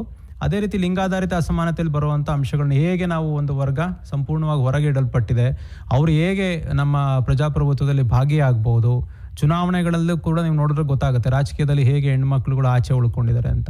ಸೊ ಇಲ್ಲಿ ಸ್ಪೆಸಿಫಿಕ್ ಆಗಿ ಕೆಲವೊಮ್ಮೆ ಜಾತಿ ಆಧಾರಿತ ಮತ್ತು ಲಿಂಗಾಧಾರಿತ ಅಸಮಾನತೆಯೇ ಹೇಗೆ ತೊಡಕಾಗಿದೆ ಅನ್ನೋ ಪ್ರಶ್ನೆಗಳು ಬರುತ್ತೆ. ಕಾರಣಗಳನ್ನ ಕೇಳ್ತಾರೆ ಮತ್ತು ಪರಿಹಾರೋಪಾಯಗಳನ್ನ ಇಲ್ಲಿ ಕೊಡಲಾಗುತ್ತೆ. ಜೊತೆಗೆ ನಿಮಗೆ ಅಕಸ್ಮಾತ್ ಅಲ್ಲಿ ಎರಡನ್ನೂ ಸೇರಿಸಿ ಕೇಳಿದಾಗ ನೀವು ಜನರಲ್ ಪಾಯಿಂಟ್ ಆಫ್ ವ್ಯೂನ ಇಟ್ಕೊಂಡು ಕೂಡ ಅವರು ಉತ್ತರವನ್ನು ಬರೀಲಿಕ್ಕೆ ಎಲ್ಲ ಅವಕಾಶಗಳು ಇರುತ್ತೆ ಸರ್, ಬರೀಬಹುದು. Okay okay okay madam. ಹಾಗೆ ಇಲ್ಲಿ ನೋಡಿ, ಜಸ್ಟ್ ಪಾಸ್ ಆಗ್ತೀನಿ ಅನ್ನೋ ಮಕ್ಕಳು ಕರೆ ಇದೆ. ನಮಸ್ತೆ. ನಮಸ್ಕಾರ. ಪ್ರಶ್ನೆ ಕೇಳಿ. ಮೇಡಮ್, ಪೊಲಿಟಿಕಲ್ ಸೈನ್ಸ್ ಅಲ್ಲಿ 10 ಮಾರ್ಕ್ಸ್ ಯಾವ ಕ್ವಶನ್ ಬರ್ಬೋದು? ಆಗ್ಲೇ ನಾನು ಹೇಳಿದೆ ಅಪ್ಪ. ನೋಡಿ ಇವಾಗ ಹೇಳ್ತೀನಿ, 10 ಅಂಕದ ಪ್ರಶ್ನೆಗಳಲ್ಲಿ ಬಹು ಮುಖ್ಯವಾಗಿ ನೋಡಿ, ಮೊದಲನೇ ಚಾಪ್ಟರ್ ಇಂದ ನಿಮಗೆ ಒಂದು ಪ್ರಶ್ನೆ ಅಂತೂ ಬಂದೇ ಬರುತ್ತೆ. 10 ಮಾರ್ಕ್ಸಿಗೆ ಮೊದಲನೇ ಪ್ರಶ್ನೆ ನಿಮಗೆ ಮೊದಲನೇ ಚಾಪ್ಟರ್ ಇಂದಾನೇ ಇರುತ್ತೆ. ಭಾರತದ ರಾಜಕೀಯ ವ್ಯವಸ್ಥೆ ಉಗಮ ಮತ್ತೆ ಬೆಳವಣಿಗೆಯಿಂದ 10 ಪ್ರಶ್ನೆ, 2ನೇ ಚಾಪ್ಟರ್ ಇಂದ ಒಂದು ಪ್ರಶ್ನೆ ಬರುತ್ತೆ. ಆಮೇಲೆ ಮತ್ತೆ 4ನೇ ಚಾಪ್ಟರ್ ಇಂದ ಒಂದು ಪ್ರಶ್ನೆ, 5ನೇ ಚಾಪ್ಟರ್ ಇಂದ ಒಂದು ಪ್ರಶ್ನೆ, 7ನೇ ಚಾಪ್ಟರ್ ಇಂದ ಒಂದು ಪ್ರಶ್ನೆ, 9ನೇ ಚಾಪ್ಟರ್ ಇಂದ ಒಂದು ಪ್ರಶ್ನೆಗಳು ಬರ್ತಾವಪ್ಪ. ಒಟ್ಟು 6 ಪ್ರಶ್ನೆಗಳನ್ನ ನಿಮಗೆ ಕೊಡ್ತಾರೆ. ಕೇವಲ 2ಕ್ಕೆ ಮಾತ್ರ ನೀವು ಉತ್ತರವನ್ನ ಬರೀಬೇಕಾಗತ್ತೆ. ಆದ್ರೆ ಇದೇ ಬರುತ್ತೆ ಅಂತ ಹೇಳಕ್ಕಾಗಲ್ಲ. ಕಷ್ಟ. ಸ್ವಲ್ಪ ನನ್ನ ಊಹೆ ಪ್ರಕಾರ ಹೋದ್ರೆ ಅದು ಊಹೆ ಸರಿಯಾಗ್ಬೋದು, ತಪ್ಪಾಗ್ಬೋದು, ಅದು ಪ್ರಶ್ನೆ ಪತ್ರಿಕೆ ಬಂದ ದಿವಸ ಗೊತ್ತಾಗುತ್ತೆ. ಒಂದು ಊಹೆ ಸಾಮಾನ್ಯವಾಗಿ ಮಾಡ್ಬೋದು ಅಂತಂದ್ರೆ ಮುಖ್ಯವಾಗಿ ಮೊದಲನೇ ಚಾಪ್ಟರಿಂದ 35 ಅಥವಾ 47ರ ಕಾಯ್ದೆಗಳಲ್ಲಿ ಯಾವ್ದಾದ್ರು ಒಂದು ಪ್ರಶ್ನೆ 10 ಅಂಕಕ್ಕೆ ಬರೋಕ್ ಸಾಧ್ಯತೆ ಹೆಚ್ಚಿದೆ. ಮತ್ತೆ ಭಾರತದ ಪಕ್ಷ ಪದ್ಧತಿಯ ಸ್ವರೂಪ ಇದೆ ನೋಡಪ್ಪ 2ನೇ ಚಾಪ್ಟರ್ ಅಲ್ಲಿ, ಅದು ಬಹಳ ಇಂಪಾರ್ಟೆಂಟು. ಮತ್ತೆ ಉದಾರೀಕರಣ, ಖಾಸೀಕರಣ, ಜಾಗತೀಕರಣದಲ್ಲಿ ಆ 3 ವಿಷಯಗಳಲ್ಲಿ ಯಾವ್ದಾದ್ರು ಒಂದನ್ನ ಕಾರಣಗಳು ಮತ್ತೆ ಅವಕ್ಕೆ ರಾಜಕೀಯ ಪರಿಣಾಮಗಳು, ಪ್ರಾಮುಖ್ಯತೆ, ಉದಾರೀಕರಣಕ್ಕೆ ಪ್ರಾಮುಖ್ಯತೆಗೆ ಮತ್ತೆ ಅದರ ರಾಜಕೀಯ ಪರಿಣಾಮಗಳ ಬಗ್ಗೆ ನಿಮಗೆ ಒಂದು ಪ್ರಶ್ನೆಯನ್ನ ನೋಡ್ಬೋದು. ಈಗ ನೋಡಿ 3 ಪ್ರಶ್ನೆಯನ್ನ ಇವಾಗ ಸಜೆಸ್ಟ್ ಮಾಡಿದ್ದೀನಿ. ಆ 3ನಲ್ಲಿ ಯಾವ್ದಾದ್ರು ಒಂದು ಪ್ರಶ್ನೆ, 2 ಪ್ರಶ್ನೆಗಳು ಸರಿಸುಮಾರು ಬರ್ಲಿಕ್ಕೆ ಸಾಕಷ್ಟು ಸಾಧ್ಯತೆ ಇದೆ ಅಂತ ನಾನು ಹೇಳ್ತೀನಿ. ಈಗ ಜಿಲ್ಲಾಧಿಕಾರಿ ಕಾರ್ಯನ 5 ಬರೆಯಕ್ಕೆ ಹೇಳ್ತಾರೆ ಎಕ್ಸಾಮ್ ಅಲ್ಲಿ, ಅದನ್ನ ಬರ್ದು ವಿವರಣೆ ಮಾಡ್ಬೇಕು. ಖಂಡಿತ ವಿವರಣೆ ಮಾಡ್ಬೇಕಪ್ಪ. ಅಲ್ಲಿ ನೋಡಿ ಮೇಲ್ಗಡೆ ಇರುತ್ತೆ, ನೀವು ಅದನ್ನ ಗಮನಿಸಲ್ಲ. ಕೆಲವೊಮ್ಮೆ ಏನ್ ಮಾಡ್ತೀರಿ, ಒಂದು ಪ್ರಶ್ನೆ ಇತ್ತು ಮೇಡಮ್ ಹಾಗೇನೆ, ಪಟ್ಟಿ ಮಾಡಿ ಅಂತ ಕೇಳ್ಬಿಡ್ತಾರೆ. ಪಟ್ಟಿ ಮಾಡಿ ಅಂತ ಪ್ರಶ್ನೆ ಬರುತ್ತೆ. ಅವ್ರೇನಾದ್ರೆ ಬರೀರಿ ಪಟ್ಟಿ ಮಾಡಿ ಅಂದಾಗ 5 ಪಟ್ಟಿ ಮಾಡ್ಬಿಟ್ರೆ ಸಾಕಾ ಸರ್ ಅಂತ. ಅಲ್ಲಿ ಮೇಲ್ಗಡೆ ನಿಮಗೆ ಕ್ಲಿಯರ್ ಆಗಿ ಕೊಟ್ಟಿರ್ತಾರೆ 15ರಿಂದ 20 ವಾಕ್ಯಗಳಲ್ಲಿ ಕೆಳಗಿನ ಪ್ರಶ್ನೆಗಳಿಗೆ, ಇಷ್ಟು ಪ್ರಶ್ನೆಗಳಿಗೆ 15ರಿಂದ 20 ವಾಕ್ಯಗಳಲ್ಲಿ ಉತ್ತರಿಸಿ ಅಂತ 5 ಮಾರ್ಕ್ಸ್ ಸಿಗಿರುತ್ತೆ ಅಲ್ವಾ. ಸೊ ಹಾಗಾಗಿ ನಿಮ್ಮ ಆನ್ಸರ್ 15ರಿಂದ 20 ವಾಕ್ಯಗಳು ಇರಲೇಬೇಕು. ಆ ಒಂದು ವಾಕ್ಯದ ಲಿಮಿಟ್ ಅನ್ನ ನೀವು ಖಂಡಿತ ಫಾಲೋ ಮಾಡಬೇಕು, ಇಲ್ಲ ಅಂತಂದ್ರೆ ಮಾರ್ಕ್ಸ್ ನ ನಿಮಗೆ ಕಡಿತ ಆಗುತ್ತೆ. ಪಟ್ಟಿ ಮಾಡಿ ವಿವರಿಸಲೇಬೇಕು. ಏನೇ ಪಟ್ಟಿ ಮಾಡಿ, ಏನೇ ಪ್ರಶ್ನೆ ಇರಲಿ, ವಿವರಣೆ ಅಂತೂ 5 ಮತ್ತೆ ಅಂಕಗಳಿಗೆ 10 ಅಂಕದ ಪ್ರಶ್ನೆಗಳಿಗೆ ವಿವರಣೆ ಅಂತೂ ಬರೀಲೇಬೇಕಪ್ಪ. ಹೌದಾ ಸರ್? ಇದು 5 ಮಾರ್ಕ್ಸ್ ಗೆ ಪೀಠಿಕೆ ಉಪಸಂಹಾರ ಬರೀಬೇಕಾ? ಫುಲ್ ಔಟ್ ಆಫ್ ಔಟ್ ಕೊಡ್ಬೇಕಂದ್ರೆ ನಾಟ್ ನೆಸರಿ, ಬಟ್ 10 ಅಂಕದ ಪ್ರಶ್ನೆಗಳಿಗೆ ಬರೀಲೇಬೇಕು. 10 ಅಂಕದ ಪ್ರಶ್ನೆಗಳಿಗೆ ನಿಮಗೆ ಇವಾಗ ನನ್ನ ರೈಟಿಂಗ್ ಸ್ಪೀಡ್ ಚೆನ್ನಾಗಿದೆ, ನಾನು ಬರೀಬಲ್ಲೆ, ನನಗೆ ಆಗತ್ತೆ, ಅಷ್ಟು ಬರೆದ್ರೂ ಕೂಡ ನಾನು 3 ಗಂಟೆಯಲ್ಲಿ ಕವರ್ ಮಾಡ್ತೀನಿ ಅನ್ನಂಗಿದ್ರೆ ಚಿಕ್ಕದಾಗಿ ಪೀಠಿಕೆ ಉಪಸಂಹಾರಗಳು ಓಕೆ, ಫೈನ್, ನಾಟ್ ನೆಸರಿ. ಈಗ ಮೇಡಮ್ ನಾನು ಅದನ್ನ ಹೇಳ್ತಾ ಈ ಕೊನೆ ಹಂತದ ಪ್ರಶ್ನೆಗಳ ಬಗ್ಗೆ ಹೇಳಿದೆ ನಾನು ನಿಮಗೆ. ಅದು ಈಸಿಯಾಗಿ ಮಕ್ಕಳುಗಳು ಉತ್ತರವನ್ನು ಬರೆದು ಅಂಕಗಳನ್ನು ಗಳಿಸ್ಬೋದು ಅಂತ ಹೇಳಿ. ನೆಕ್ಸ್ಟ್ ನನಗೆ ಮುಖ್ಯವಾಗಿ ನಾನು ಗಮನಿಸಿರೋ ಹಾಗೆ ನನ್ನ ಸರ್ವಿಸ್ನಲ್ಲಿ ರಾಜ್ಯಶಾಸ್ತ್ರದ ವಿಷಯಕ್ಕೆ ಬಂದಾಗ ಮಕ್ಕಳುಗಳು ತುಂಬಾನೇ ಸಮಸ್ಯೆಯನ್ನ ಫೇಸ್ ಮಾಡೋದು ಟೈಮ್ ಮ್ಯಾನೇಜ್ಮೆಂಟ್ ಬಗ್ಗೆ. ಇಲ್ಲಿ ನಮಗೆ ವಸ್ತುನಿಷ್ಠ ಮಾದರಿ ಅಥವಾ ಕಾಲಾನುಕ್ರಮದಲ್ಲಿ ಬರೆಯಿರಿ ಅಥವಾ ಹಿಸ್ಟ್ರಿಲಿರೋ ಹಾಗೆ ಮ್ಯಾಪು ಅಥವಾ ಜಿಯೋಗ್ರಫಿಲಿರೋ ಹಾಗೆ ಕೆಲವು ಆಬ್ಜೆಕ್ಟಿವ್ ಟೈಪ್ ಪ್ರಶ್ನೆಗಳು ಯಾವುದು ಕೂಡ ಇರಲಿಲ್ಲ. ನಮಸ್ತೆ ಮೇಡಮ್. ನಮಸ್ತೆ ಮೇಡಮ್. ನಾವು ಕೃಷ್ಣ ಅಂತ ಮೇಡಮ್. ನಾವು ಈ ಭಾರತ ಸರ್ಕಾರದ ಕಾಯ್ದೆಗಳಿದೆಯಲ್ಲ ಮೇಡಮ್, ಮಕ್ಕಳಿಗೆ ಹೇಗೆ ಅರ್ಥ ಮಾಡಿಸ್ತದೆ? ಸ್ವಲ್ಪ ಅದು ಡಿಫಿಕಲ್ಟ್ ಕಾನ್ಸೆಪ್ಟ್ ಅನಿಸ್ತಾ ಇತ್ತು ನಮ್ಗೆ. ಯಾವ ಕಾಯ್ದೆ ಸರ್? ನಮಸ್ತೆ, ಯಾವ ಕಾಯ್ದೆ ಬಗ್ಗೆ ಸರ್? ಟೋಟಲಿ ನಮ್ಗೆ 1900 ಮಾಂಟೆಗೋ ಟ್ರಾನ್ಸ್ಪೋರ್ಟ್ ಸುಧಾರಣೆಗಳಲ್ಲಿ ಭಾರತ ಸರ್ಕಾರ 1935ರ ಕಾಯ್ದೆ, 1947ರ ಕಾಯ್ದೆಗಳಿದೆಯಲ್ಲ, ಓಕೆ ಓಕೆ, ಅದನ್ನ ನಮ್ಗೆ ಸ್ವಲ್ಪ ಹೇಗೆ ಎಷ್ಟು ಮಾರ್ಕ್ಸ್ ಬರ್ಬೋದು ಮತ್ತೆ ಸರ್? ಈಗ ಮಾಂಟೆಗೋ ಚೆಮ್ಸ್ಫರ್ಡ್ ಕಾಯ್ದೆಗಳು ಅಥವಾ ಅದಕ್ಕಿದಂತ ಮಾರ್ಲೆಮೆಂಟೋ ಕಾಯ್ದೆಗಳನ್ನ ಕೇವಲ 1 ಅಥವಾ 2 ಅಂಕದ ಪ್ರಶ್ನೆಗಳಿಗೆ ಕೇಳ್ಬೋದು ಸರ್, ಅಷ್ಟೇ. ಅದು ಅಷ್ಟೇ ಸರ್. ಆಮೇಲೆ ನೀವು ಕೇಳಿದಾಗ 47 ಮತ್ತೆ 35 ಪ್ರಶ್ನೆಗಳನ್ನ ಕೇಳಿದ್ರಿ ನೀವು. ನೋಡಿ 35ರ ಕಾಯ್ದೆದು ಬಹಳ ಮುಖ್ಯ. 35ರ ಕಾಯ್ದೆ ಇವತ್ತಿನ ಏನು ನಾವು ನಮ್ಮ ಸರ್ಕಾರ ಮತ್ತೆ ನಮ್ಮ ಸಂವಿಧಾನವನ್ನ ಅತಿ ಹೆಚ್ಚಿನ ಪ್ರಮಾಣದಲ್ಲಿ ಪ್ರಭಾವಿಸಿರುವಂತ ಒಂದು 35ರ ಕಾಯ್ದೆ.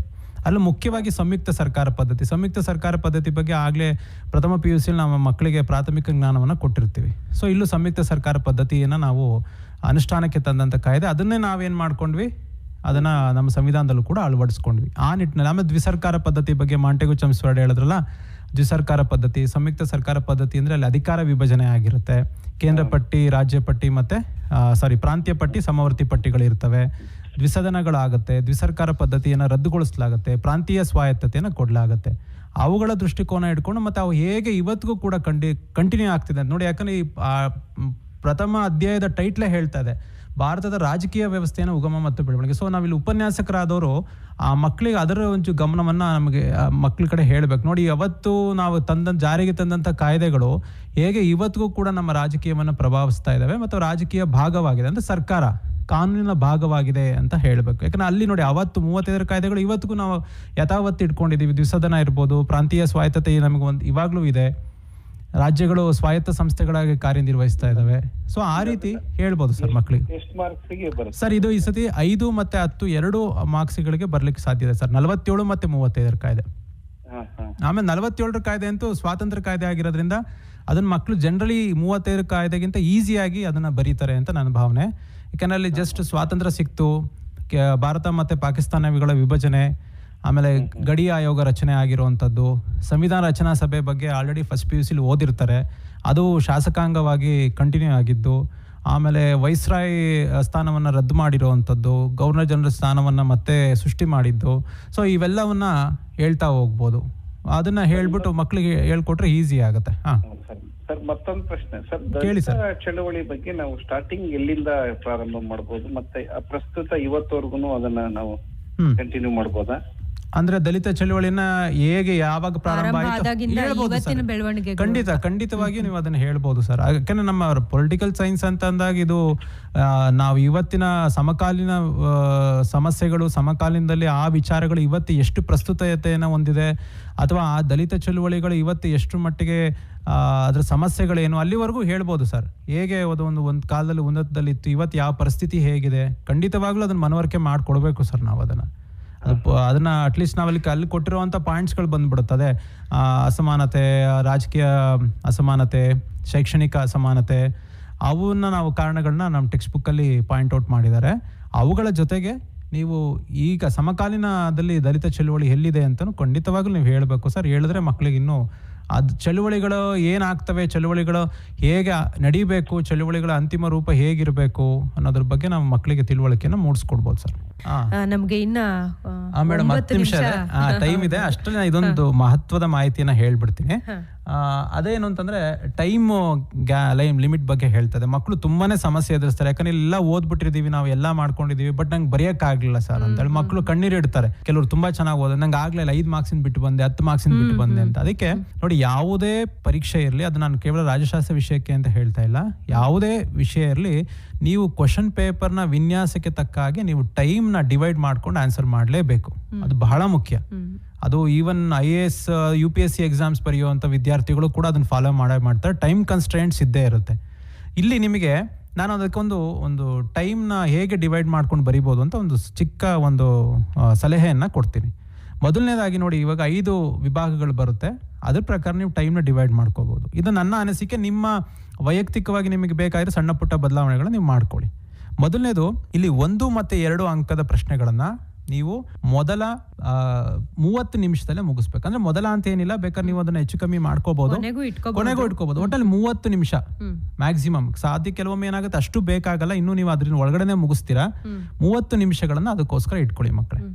ನೆಕ್ಸ್ಟ್ 5 ಅಂಕದ ಪ್ರಶ್ನೆಗಳು, ಯಾಕಂದ್ರೆ 1, 2 ಆಗೋಯ್ತು. ನೆಕ್ಸ್ಟ್ ಇನ್ನು 5 ಅಂಕದ ಪ್ರಶ್ನೆಗಳನ್ನ 8 ಬರೀಬೇಕಾಗತ್ತೆ. ನೀವು ಒಂದೊಂದಕ್ಕೆ 10 ನಿಮಿಷದ ಹಾಗೆ ನೀವು ಇಟ್ಕೋಬೇಕಾಗತ್ತೆ. 10 ಮಿನಿಟ್ಸ್ ಒಂದಕ್ಕೆ. ಸೊ ಅಲ್ಲಿ 80 ನಿಮಿಷಗಳನ್ನ ನೀವು ಅದಕ್ಕೆ ಅಲಾಟ್ ಮಾಡ್ಕೋಬೇಕಾಗತ್ತೆ. 5 ಅಂಕದ ಪ್ರಶ್ನೆಗಳಿಗೆ 80 ನಿಮಿಷ, ಒಂದು ಪ್ರಶ್ನೆಗೆ 10 ನಿಮಿಷದ ಅವಧಿಯನ್ನ ನೀವು ಇಟ್ಕೊಂಡು ಅಷ್ಟರಲ್ಲೇ ಬರೀಬೇಕಾಗತ್ತೆ. ಸೊ ಅಲ್ಲಿಗೆ ಏನಾಯ್ತು, ನಿಮಗೆ 80 ಪ್ಲಸ್ ಈ ಕಡೆ 30ಕ್ಕೆ ಹೋದಾಗ ನೀವು ಆಲ್ಮೋಸ್ಟ್ 1 ಗಂಟೆ ಆಲ್ಮೋಸ್ಟ್ 50 ನಿಮಿಷ ತನಕ ನೀವು ಅಲ್ಲಿ ಉಪಯೋಗಿಸ್ಕೊಂಡ್ಬಿಟ್ಟಿರ್ತೀರ. ನೆಕ್ಸ್ಟ್ 10 ಅಂಕದ ಪ್ರಶ್ನೆಗಳಿಗೆ ಬಂದಾಗ ಅದಕ್ಕೆ ನೀವು 40 ನಿಮಿಷದ ಸಮಯವನ್ನು ಇಟ್ಕೊಳ್ಳಿ. ಒಂದು ಪ್ರಶ್ನೆಗೆ 20 ನಿಮಿಷ. ನೋಡಿ, 5 ಪ್ರಶ್ನೆಗಾರ 10 ನಿಮಿಷ, 10 ಅಂಕದ ಪ್ರಶ್ನೆಗಾದರೆ ನಿಮಗೆ ನೀವು 20 ನಿಮಿಷದ ಸಮಯವನ್ನು ತಗೋತೀರಾ. 10 ನಿಮಿಷ ಅದ್ರ ಡಬಲ್ ಅಷ್ಟೇ, 20 ನಿಮಿಷ. ಸೊ 40 ನಿಮಿಷಗಳು. ಸೊ ಇಲ್ಲಿ ನಿಮಗೆ 2.5 ಗಂಟೆ ಆಗೋಯ್ತು. ಅರ್ಧ ಗಂಟೆ 80 ನಿಮಿಷ ಮತ್ತು 40 ನಿಮಿಷ ತಗೊಂಡಾಗ 2.5 ಗಂಟೆಯಲ್ಲಿ ನೀವು 5, 10 ಮತ್ತು 1, 2 ಅಂಕದ ಪ್ರಶ್ನೆಗಳನ್ನು ಮುಗಿಸ್ತೀರಾ. ಕೊನೆಗೆ ಉಳ್ಕೊಂಡಿದ್ದು ಲಾಸ್ಟ್ ಜನರಲ್ ಪ್ರಶ್ನೆಗಳನ್ನು ಹೇಳಿದ್ನಲ್ಲ, 52, 53 ಪ್ರಶ್ನೆಗಳೇನು ಬರ್ತವೆ, ಅಲ್ಲಿ ಎಗೇನ್ ಮತ್ತೆ 2 ಪ್ರಶ್ನೆಗಳನ್ನ ಉತ್ತರಿಸಬೇಕಾಗತ್ತೆ. ಅಲ್ಲಿ 5 ನಿಮಿಷಗಳ 10 ನಿಮಿಷಗಳ ಸಮಯವನ್ನು ನೀವು ತಗೊಳ್ಳಿ. ಸೊ ಅರ್ಧ ಗಂಟೆಯಲ್ಲಿ ಹೋಯ್ತು ಅಂದ್ರೆ ಮತ್ತೆ ನಿಮಗೆ 20 ನಿಮಿಷ. ಸೊ ಇಲ್ಲಿ 2 ಗಂಟೆ 50 ನಿಮಿಷದ ಒಳಗಡೆ ನೀವು ಪ್ರಶ್ನೆ ಪತ್ರಿಕೆಯನ್ನು ಪೂರ್ಣಗೊಳಿಸಬಹುದು. ಇನ್ನೂ 10 ನಿಮಿಷ ಸಮಯ ನಿಮಗೆ ಉಳಿಯುತ್ತೆ. ಚೆಕ್ ಮಾಡ್ಕೋಬಹುದು. ಅಕಸ್ಮಾತ್ ನನಗೆ ಆಗ್ಲಿಲ್ಲ ಅಂತಂದ್ರೆ ನಿಮಗೆ ನೋಡಿ, ಎಲ್ಲೋ ಒಂದು ಕಡೆ ಬೇಕಾದ್ರೆ 10 ನಿಮಿಷವನ್ನ ಇನ್ನೊಂದು ಕಡೆ 5 ಅಂಕದ ಪ್ರಶ್ನೆಗಳನ್ನ ಬರೀಲಿಕ್ಕೆ ನಿಮಗೆ ಬೇಕಾಯ್ತು ಅಂದ್ರೆ ಅಲ್ಲಿ ವಿನಿಯೋಗಿಸ್ಕೊಳ್ಳಿ. ಇಲ್ಲ 10 ಅಂಕದ ಪ್ರಶ್ನೆಗಳನ್ನ ಬರೀಲಿಕ್ಕೆ ಅಲ್ಲಿ ವಿನಿಯೋಗಿಸ್ಕೊಳ್ಳಿ. ಆಮೇಲೆ ನಿಮಗೆ 1 ಮತ್ತು 2 ಅಂಕದ ಪ್ರಶ್ನೆಗಳಿಗೆ ಸಾಕಷ್ಟು ನಿಮಗೆ ಅಲ್ಲಿ ಸಮಯ ಇನ್ನೊಂದು 5 ನಿಮಿಷ ಉಳಿಬಹುದು, ಅದನ್ನ ಉಪಯೋಗಿಸ್ಕೊಳ್ಳಿ. ಮತ್ತೆ ನಿಮಗೆ 3.25 ಗಂಟೆ ಎಕ್ಸಾಮ್ ಮೇಡಮ್. ಇದು 3 ಗಂಟೆ ನಮಗೆ ಅವ್ರಿಗೆ ಬರೀಲಿಕ್ಕೆ, 1/4 ಗಂಟೆ ಮುಂಚಿತವಾಗಿ ಪ್ರಶ್ನೆ ಪತ್ರಿಕೆ ಓದ್ಲಿಕ್ಕೆ. ಅಲ್ಲಿ ನೀವು ಆದಷ್ಟು ಅಲ್ಲೇನೆ ನೀವು ಯಾವ ಪ್ರಶ್ನೆಗಳನ್ನ ನಾನು ಉತ್ತರಿಸ್ತೀನಿ ಅಂತ ಮೊದಲೇ ನೀವು ಅಲ್ಲಿ ಗಮನ ನೀವು ತಂದ್ಬಿಡ್ಬೇಕು. ಓಕೆ, ಇಲ್ಲಿ ಈ ಪ್ರಶ್ನೆಗಳನ್ನ ನಾನು ಆನ್ಸರ್ ಡಿಸೈಡ್ ಮಾಡಬೇಕು. ನಾನು ಈ ಪ್ರಶ್ನೆಗಳನ್ನ ನಾನು ಆನ್ಸರ್ ಮಾಡ್ತೀನಿ, ಈ ಪ್ರಶ್ನೆಗಳಿಗೆ ಉತ್ತರ ಬರೀತೀನಿ ಅಂತ ಡಿಸೈಡ್ ಮಾಡ್ಕೊಳ್ಳಿ. ಅದ್ರ ಪ್ರಕಾರ ನೀವು ಉತ್ತರಿಸ್ತಾ ಹೋದ್ರೆ ಸಾಕಾಗ್ತಾ ಹೋಗುತ್ತೆ. ತುಂಬಾ ಅವಸರದಲ್ಲಿ ಬೇಗ ಬರಿಬೇಕು ಅನ್ನೋ ಧಾವಂತದಲ್ಲಿ ಅಂದ್ರೆ ಅಲ್ಲಿ ಜಾಗನೂ ಬಿಟ್ಕೊಳ್ಳಾರ್ದೆ ಬೇಗ ಮುಗಿಸಿ 2 ಗಂಟೆಗೆ ಮುಗಿಸುವಂತ ಮಕ್ಕಳು ಇರ್ತಾರೆ ಮೇಡಮ್. ಹಂಗಾಗಿ ಬೇಡ, ಟೈಮ್ ಇಟ್ಕೊಳ್ಳಿ. ನಾನು ಹೇಳಿದೀನಿ ನೋಡಿ, 5 ಅಂಕದ ಪ್ರಶ್ನೆಗಳಿಗೆ ಒಂದು ಪ್ರಶ್ನೆಗೆ 10 ನಿಮಿಷದಾಗೆ 80 ನಿಮಿಷ, 10 ಅಂಕದ ಪ್ರಶ್ನೆಗಳಿಗೆ 40 ನಿಮಿಷ, 1 ಮತ್ತು 2 ಅಂಕದ ಪ್ರಶ್ನೆಗಳಿಗೆ 30 ನಿಮಿಷ, ಮತ್ತೆ ಕೊನೆಗೆ ಲಾಸ್ಟ್ ಒಂದು ಅರ್ಧ ಗಂಟೆ ಅಲ್ಲಿ 20 ನಿಮಿಷವನ್ನ 1 ಮತ್ತೆ 5 ಅಂಕದ ಪ್ರಶ್ನೆಗಳು 2 ಬರೀಲಿಕ್ಕೆ ನೀವು ಮತ್ತೆ ಹೇಗೇನು 20 ನಿಮಿಷ ಉಳಿಸ್ಕೊಂಡ್ರೆ ಇನ್ನೂ 10 ನಿಮಿಷ ಉಳಿಯುತ್ತೆ.